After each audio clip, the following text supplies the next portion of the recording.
This map shows the massive geographical footprint of the upcoming tournament. By abandoning the single host nation model, the World Cup is spreading its matches across the entirety of the United States, Canada, and Mexico. To understand why they need 3 countries, look at the math. The tournament is expanding to 48 national teams, playing a total of 104 matches. That breaks down into a massive opening stage. These 48 teams are divided into 12 separate groups, with 4 nations in each cluster battling to advance. The path out of this initial stage is a tight squeeze. The top 2 teams from every group move on, joined by the 8 third-place finishers with the best records.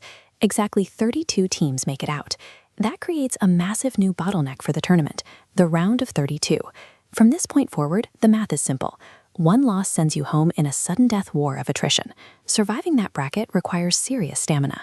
A team that reaches the final will have to stay alive and in peak physical condition from opening day on June 11th all the way to July 19th.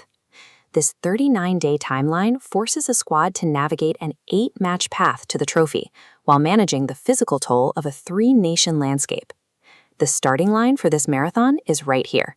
This is Mexico City, a sprawling metropolis sitting over 7,000 feet above sea level. On June 11th, the Gauntlet officially begins. The whistle blows inside Estadio Azteca.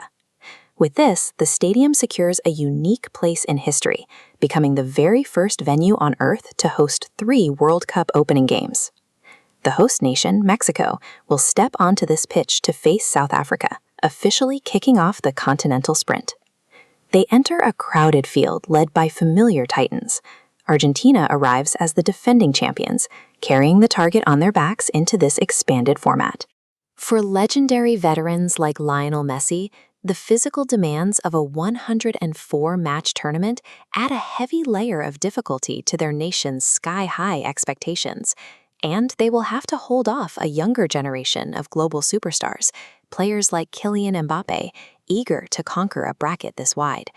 Even for these titans, the high-altitude air of Mexico and the immense distances between host cities create environmental pressures that technical skill alone cannot solve. To advance, squads must navigate the punishing reality of continental travel.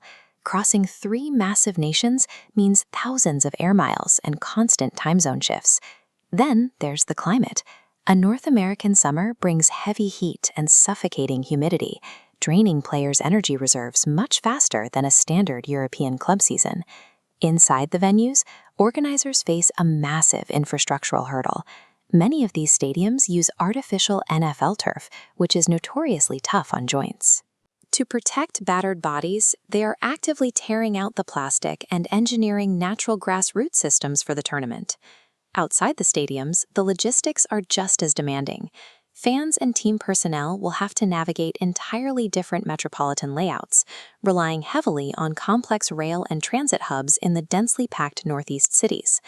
Compare that to the Deep South. Accessing a venue like AT&T Stadium in Dallas requires navigating sprawling, multi-lane highway systems and massive parking grids, making cars and cabs an absolute necessity. Figuring out how to move, train, and recover across these wildly different environments is just as critical as the tactics drawn up on the whiteboard. For the 2 teams that navigate the miles, the heat, and the sudden death bracket, the journey ends right here. This is the transit line leading just 7 miles outside the dense core of Manhattan. Their final destination is MetLife Stadium in New Jersey, the chosen battleground for the ultimate clash on July 19th. Stepping onto this specific pitch means a squad has outlasted 46 other nations through a sequence of 104 matches. Lifting the trophy inside this arena demands physical endurance. Tactical brilliance alone will not be enough to survive. Expanding the field to 48 teams and 3 nations shifts the World Cup beyond a standard tournament into a test of continental endurance.